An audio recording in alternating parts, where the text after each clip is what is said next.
South Carolina's 2024 recruiting class already has gobs of talent stacked up. But that's not the only facet that could stick out about the group by the end of the cycle. You are Locked On Gamecocks, your daily podcast on the South Carolina Gamecocks, part of the Locked On Podcast Network, your team every day.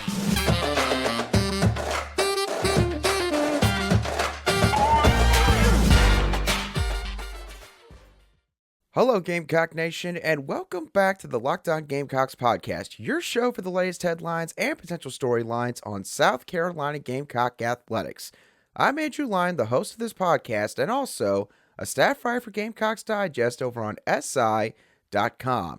Thank you for making Locked On Gamecocks your first watch or listen here today. We are free and available on YouTube and also wherever you get your audio podcasts daily. Shane Beamer and South Carolina's football program had a phenomenal day yesterday on the recruiting trail as they nabbed commitments from offensive tackle Mike Williams, safety Kelvin Hunter, and cornerback Braydon Lee. If you're interested in a further, more in-depth breakdown regarding my thoughts on each of those commitments, then you could go and check out all of the shows that I did on those commitments from Wednesday afternoon.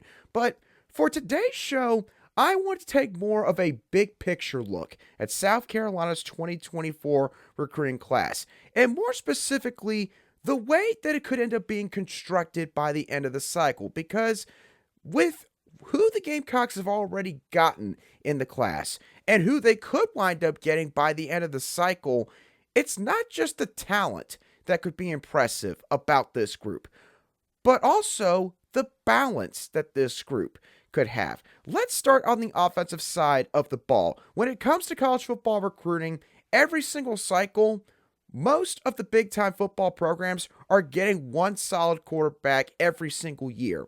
The Gamecocks have already gotten their quarterback for the 2024 class, of course, in Dante Reno. That is a big deal because typically, if you get a good quarterback, it offers you a good opportunity to also get some good players at the offensive skill positions.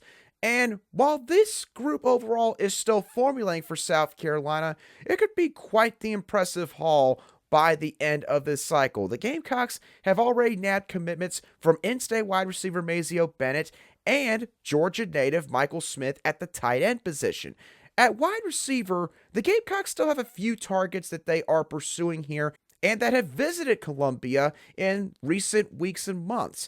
But the two targets it seems like that are really starting to show up on this recruiting board are Jonathan Paylor out of the state of North Carolina and Parker Livingston out of the state of Texas. And obviously, with Jonathan Paylor, you're getting an absolute playmaker. You're getting somebody sort of in the same mold as Mazeo Bennett, but Jonathan Paylor does a little bit of everything on the football field. He can make an impact at wide receiver, he can make an impact at running back, and he can make an impact on special teams as well. Parker Livingston could be sort of that bigger target for the Gamecocks in the 2024 class, as he stands at about 6'3" or 6'4" and around 180 pounds or so. So he's got the potential to add some weight to his frame, but he also could be the speedster of this entire group for this cycle, something that could be nightmarish for opposing SEC defenses in the very near future. At running back, of course, the Gamecocks are heavily pursuing Daniel Hill and Anthony Scuda Carey, and they've also gone after a couple of other guys, mainly Peyton Lewis from the state of Virginia. But it seems like at this moment, Daniel Hill and Anthony Scuda Carey are the two running backs that are really standing out here. And both of these guys, in my opinion, could complement each other quite well, because I talked about Anthony Scuda Carey just a few days ago on the show. He is a guy that mainly gets his yardage through his ball carrier vision and his elusiveness, his ability to hit the hole and also see it long before it really completely opens up during a play. And then for Daniel Hill, this is another cat that plays at multiple positions on the football field. He plays running back, he plays receiver, he plays linebacker. He's a return specialist for his high school special teams unit. And he is a receiving threat. He also runs track and field. So he's a really good athlete that has a lot of lower body explosiveness. So Anthony Scooter Carey could sort of be the guy that runs in the box and is able to hit the hole and get a bunch of yardage through his ball carrier vision, while Daniel Hill, well, I'm sure he could do a little bit of that as well, is somebody that can stress a defense out on the boundary with his receiving ability, and then you throw in the size and, again, the explosive ability that he has displayed on the track. He is somebody that could be nightmarish around the numbers for opposing secondaries. And then obviously you got the offensive line. Cam Pringle, Josiah Thompson, Blake Franks, and Mike Williams. All these guys, run blocking specialists. And, of course, a solid group of 4 offensive linemen, which, kind of like the quarterback position, you typically want to get a few offensive linemen in every single class. The Gamecocks have gotten their 4 now for this cycle. On the defensive side of the ball, they might not match up the numbers per se compared to the offensive side of the ball with how things are shaping up right now. But that doesn't mean that this group is going to lack star power if it plays out like it could. Starting off with the defensive line, Dylan Stewart. He's obviously probably the biggest target in terms of national recognition for the Gamecocks in this recruiting cycle. Obviously, a native of Washington, D.C., he is considered by some to be the best prospect in the entire country. He just visited Columbia this past weekend for South Carolina's annual Garnet and Black Spring Game, and he's been to South Carolina more than any other school up to this point in the process. He could be a legit game changer. When you talk about the fundamental 5 in football, you're talking about quarterback, wide receiver, offensive tackle, edge rusher, and a lockdown corner. Dylan Stewart would easily fill in that star edge rusher role for South Carolina if he were to commit and eventually enroll into the program. Justin Green, a native of Georgia, he's another guy to still watch at this position. Now, he is somebody that has taken some more visits to schools like Auburn and Georgia in recent weeks. And if Georgia really ramps up their interest here in Justin Green, then admittedly that could change his recruitment to a significant extent. But I still think the Gamecocks are very much in this one, and Justin Green did just announce, I believe, yesterday evening that he is taking an official visit to Columbia. I want to say the weekend of June 9th through the 11th. I could be wrong about that, but either way, he is going to take an official visit in the month of June. At linebacker, of course, the Gamecocks have their modern-day linebacker now finally coming to Columbia after many attempts at other guys in previous cycles in Wendell Gregory, another Georgia native who is a guy that is someone that could do a little bit of everything. He could rush the quarterback. He can also tackle really well and really be a menace in rush defense. And he also can go back in coverage, and he can go out to the boundary to cover guys as well. That is sort of the modern day linebacker that every single defense, if you're going to be a good one, has to have in some capacity. Wendell Gregory can be that kind of player. At cornerback, obviously the Gamecocks now have Braydon Lee in the fold. Braydon Lee, as I mentioned a little bit on yesterday's reaction show regarding his skill set, he's a guy that is physical at the point of attack. He plays a lot bigger than his size currently is listed on paper, which is 5'11.5" inches and 160 pounds. And he is somebody that also could help out the Gamecocks in rush defense to a great degree. And he's got good ball skills, which could also make him a serious threat to create some turnovers for South Carolina's defense. And then you got Kelvin Hunter, who has a little bit of everything in his game as a safety. He's a very smart safety. He's somebody that's got a high motor. He always is in gear 4. He does not know a gear 1, 2, or 3, playing at 100 miles per hour on every single play. He's somebody that understands the importance of taking angles. He is really good in rush defense because of all these aforementioned skills. And he also takes a lot of pride in his special teams play as well, along with some of the other guys that I have listed. So Pete Lembo is going to enjoy having Kelvin Hunter in the Garnet and Black while he is here as well. So you probably see where I'm going with all the guys I just listed. South Carolina is not stockpiling all their talent at just one particular spot. There are obviously some position groups that right now especially stick out a little bit more than others. But South Carolina has nailed just about every single position, or they have got big-time priority targets at certain spots that they are still pursuing at this very moment. And that's why, on top of the talent, this 2024 recruiting class could be absolutely special for Shane Beamer and South Carolina's football program. Now, I mentioned earlier that Braydon Lee was one of South Carolina's 3 commits from yesterday afternoon. And along with, of course, the skill set that he's going to bring to Columbia, it seems like that Braydon Lee is now also going to put on his recruiting hat. And he is going to particularly try to attempt to go after one of the bigger fish in the pond nationally for South Carolina. We're going to dive a little bit more into that in just a couple moments right here on Locked On Gamecocks. Today's show is brought to you by Built Bar. Now, I want to let y'all know something very exciting is coming to Built.com on April the 22nd. Now, I do not have all the details yet personally, but I can tell you this, the excitement is real and you are not going to want to miss this. If you know how Built works, then you know that they've got some of the best protein bars out there. They got a ton of amazing flavors. They're extremely good for you. They're covered in 100% real chocolate, and they're only 130 calories. So, for those of you who are fans of Built, be sure to mark your calendars for Saturday, April the 22nd to be one of the first to discover what all the hype is about. I can't wait to see what this new flavor is going to be that is coming out from Built with all the other flavors they got. I'm sure that they're not going to miss the mark on this one. So make sure to use promo code LOCKEDON15 and you'll get 15% off on your order again on Saturday, April the 22nd.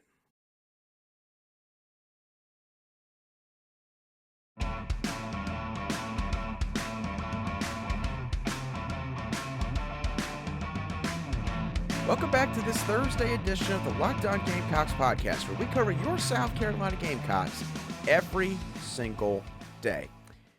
Braydon Lee, of course, committed to the South Carolina Gamecocks football program on Wednesday afternoon. It was something that seemed to be a little bit of a spontaneous decision from Braydon Lee after Mike Williams, a fellow teammate of his at his high school, and Kelvin Hunter, the safety out of Florence, South Carolina, both decided to commit to the Gamecocks at around lunchtime on Wednesday afternoon. But after, of course, Braydon Lee made his official announcement, there were a couple of sort of pre-done interviews that were released by certain outlets. And there was one released by Rivals.com that was done by Adam Freeman of Rivals with Braydon Lee. And this article had a really interesting excerpt that indicated that Braydon Lee is making it known who he is going to target for the rest of the cycle, and that is edge defender Dylan Stewart.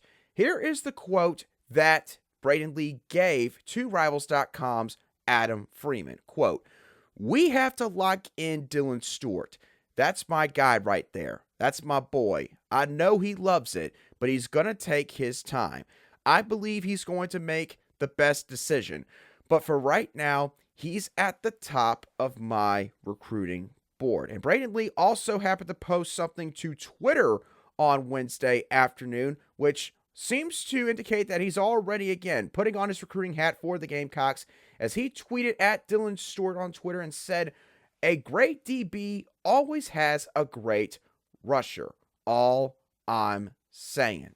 So, the thing that really stands out to me with this whole sequence of events is the fact that not really that Braydon Lee is going after Dylan Stewart, because obviously there's probably already a couple of other commitments that are also going after Dylan Stewart. So you could just add Braydon Lee to the group of players probably that are going to do everything in their power to try to persuade Dylan Stewart to come to South Carolina at the end of the process. But the thing that really gets me is sort of this recruiting culture that we've talked about before on the Locked On Gamecocks podcast. How all these players that are committing to South Carolina, once they commit, these guys are 100% bought into the program. And they showcase that the most through how they try to pursue and go after other recruits in their class. Think about this. Braydon Lee just committed less than 24 hours ago, depending on, of course, when you're watching or listening to today's show. And this was an emotional commitment for him. Obviously, Braydon Lee made it known right before he made his announcement that unfortunately he lost his father just a couple of weeks ago. Obviously, thoughts and prayers to him and his family going through such a difficult time, losing such a close family member. But with a moment like that, the point I'm going to get to is this. Typically, you probably would expect a kid Braydon Lee's age to want to take some time away, to sort of take a deep breath. The weight's now off his shoulders, and he no longer has to worry about, coaches calling him, emailing him, texting him every single day from dozens of other schools trying to get him to be a part of their football program. And that would be something that, again, with everything I just mentioned about Braydon Lee's current situation, I don't think anybody would blame him for that one single bit. And instead of doing that, he is turning around and he is already committing himself to go after one of the best prospects in the entire country for this class and the biggest target, arguably, for South Carolina in this class. I think it says a lot about the kind of guys that Shane Beamer and the staff are bringing into this program. I think that it says so much about how these guys, they're not just coming here just because, they think they can win. Obviously, these guys think that they can win. But these guys, again, they are fully bought into the program. They are not just coming here to take care of their own business.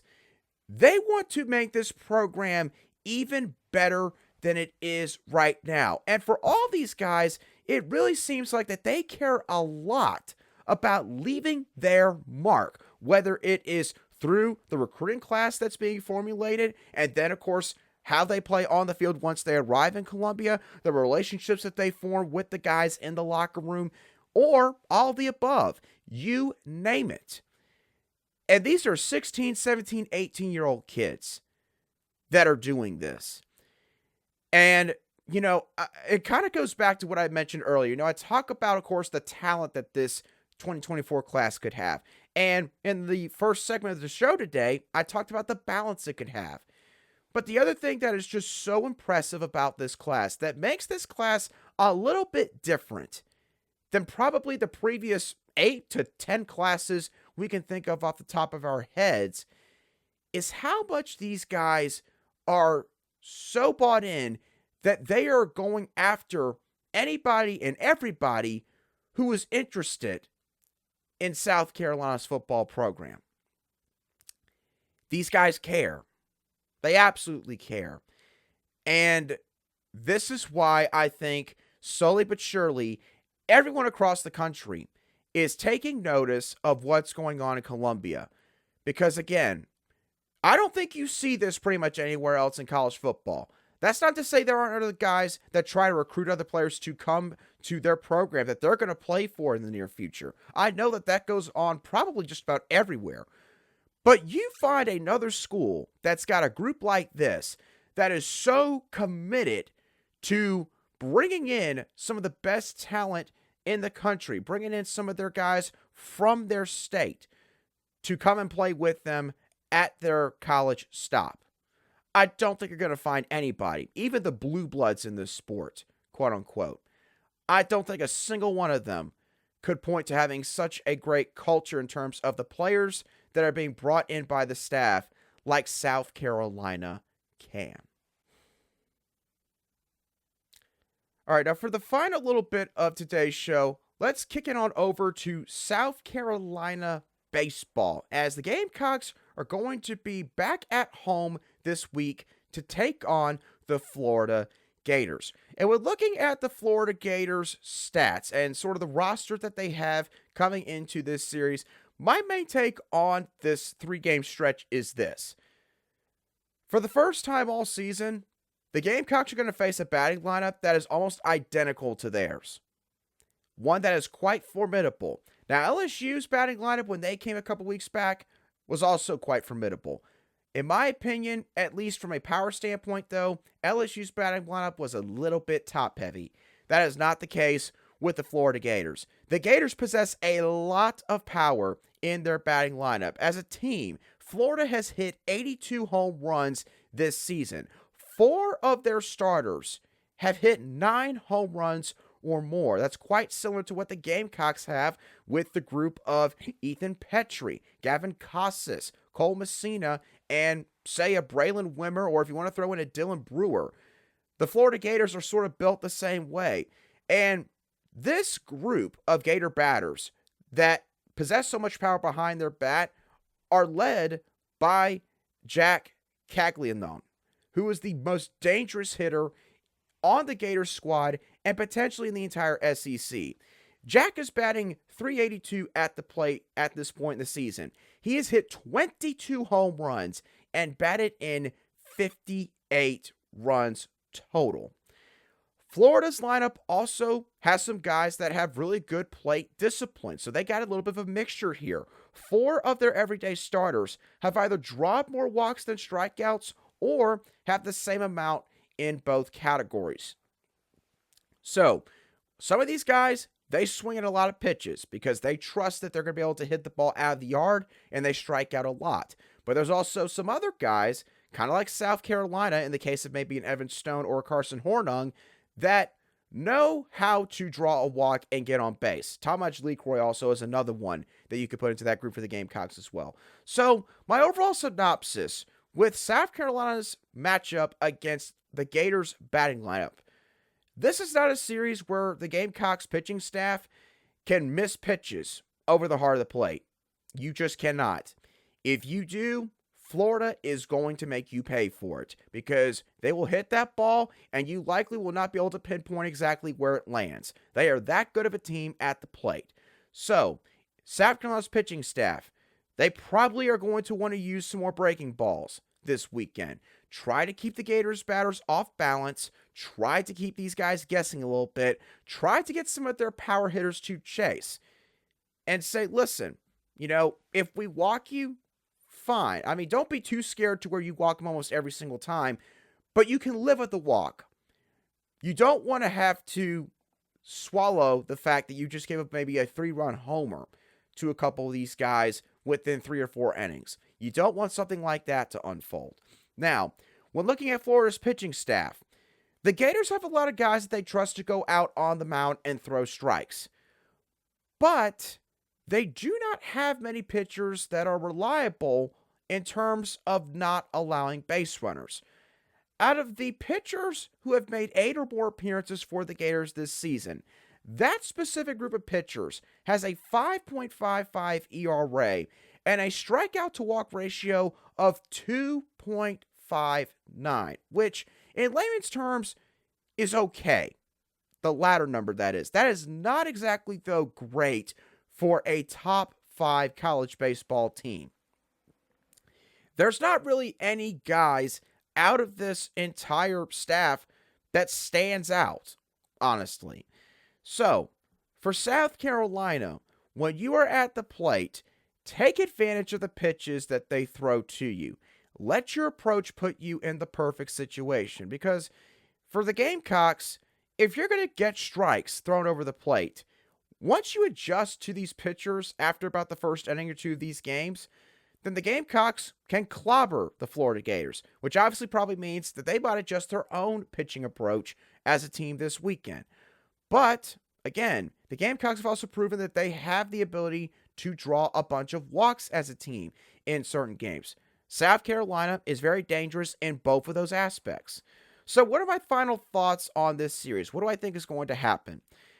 I think the Gamecocks are going to bounce back this weekend. I think that in terms of this matchup, it is almost a dead even split between both batting lineups. I don't think that either batting lineup holds the upper hand. If you want to give either one the upper hand, you could probably give it to South Carolina because they're going to obviously have more knowledge of their own ballpark and know sort of which areas they can best hit the ball in order to give themselves maybe an extra base hit or even a home run.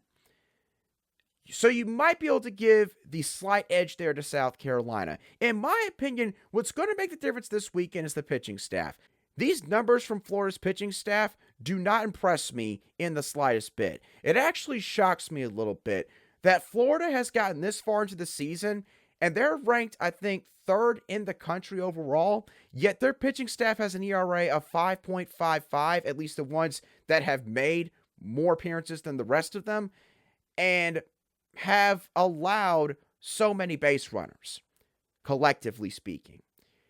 So I think that South Carolina's batting lineup is going to bounce back this weekend. I know last weekend they were not very good. I think a lot of people will acknowledge that. I will also say this. I think that last weekend, a big reason why the Gamecocks batting lineup struggled after the first game is because of the fact they were playing on AstroTurf. You got to give some credit to Vanderbilt's pitching also. And the fact that they were playing in a much different ballpark than theirs. South Carolina's batting lineup, and the team as a whole for that matter, have been phenomenal at home this season. I think it was a big deal for them to bounce back against Charleston Southern on Tuesday night and get a midweek win there so that way you can wipe clean the sour taste from your mouth of what happened against Vanderbilt this past weekend and move forward from that. This is a brand new series, and it's another week to try and move up in the SEC standings. And I think that South Carolina is going to do that this weekend and take 2 of these 3 games. I will give Florida the benefit of the doubt that they will win one of these games and say that they will have one game where their bats do go off a little bit because South Carolina's pitching staff, admittedly, was a little bit volatile this past weekend. Not too many bullpen guys honestly stepped up this past week on the mound. And with Noah Hall still out with a back issue, you have to wonder, whether or not the bullpen is going to be fully expended this weekend once again. And if that ends up being the case, again, I think that offers up more of a likelihood that Florida could end up sort of getting the Gamecocks in one of these games. But I do think that South Carolina will win this series 2-1, and I think it would be a big one for them as we get closer to the postseason. What are your thoughts on South Carolina's 2024 football recruiting class and how the balance could end up matching the talent that they bring in this class? Let me know your thoughts on that and the other topics I discussed on today's show down below in the comments section if you watch today's show on YouTube. But if you listen to today's show on an audio podcast app, you can shoot me a direct message on Twitter at @ALion_SC. I'll try to respond to your message as quickly as I see it. Once again, we are also now on Facebook. You can look up the Locked On Gamecocks podcast on Facebook and find our page there. Thank y'all so much for tuning in to today's show. For you everydayers, I really appreciate all of you tuning in as always. I will have a special recruiting show with Locked On's recruiting insider John Garcia Jr. on Friday afternoon, so be on the lookout for that show coming out later this week. Again, thank y'all so much for tuning into today's show. Have a great rest of your Thursday, and I will catch y'all on the next show of the Locked On Gamecocks podcast.